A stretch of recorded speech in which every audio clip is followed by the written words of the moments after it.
Hey friends, Russ here having more Daisy Lever gun fun. And we're going to revisit a subject that we've talked about before, others have talked about on their YouTube channels before, and it is the tool you use for the compression of the spring. Let me just get a visual aid here.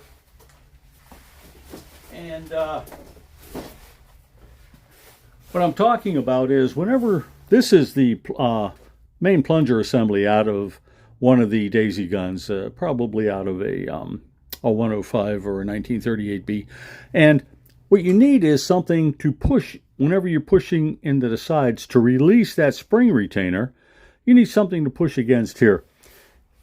Now, there was a fellow who was making these things called the Daisy, and he called it the Daisy tool.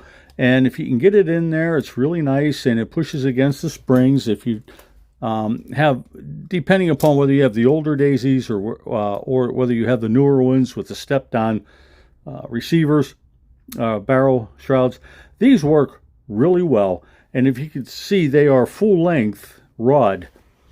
I've mocked up something here a long time ago, and I did it with a couple pieces of steel, embedded them into the end of a dowel, just enough distance here to get that spring retainer out and in.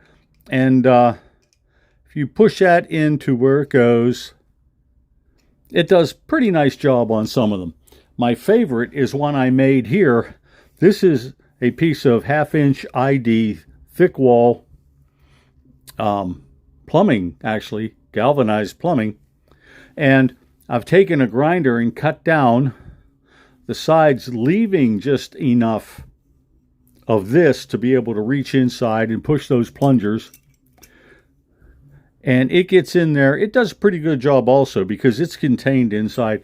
And even though you're cutting away a lot of this, I've seen these made out of copper, but to tell you the truth, the copper gets a little weak after a while. This is made of heavy steel. And you can sand them down, you can grind them down, you can make them as thick or as thin as you want. And they actually have more strength than a full-length rod. I've seen fellas use 1/8-inch welding rod.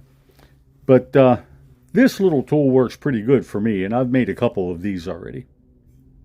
Well, friends, there you have it. If you have any suggestions of your own on what works best, give us a holler. Don't forget to subscribe, give us a thumbs up, and stay safe out there. We'll be talking to you all soon. Have a good weekend.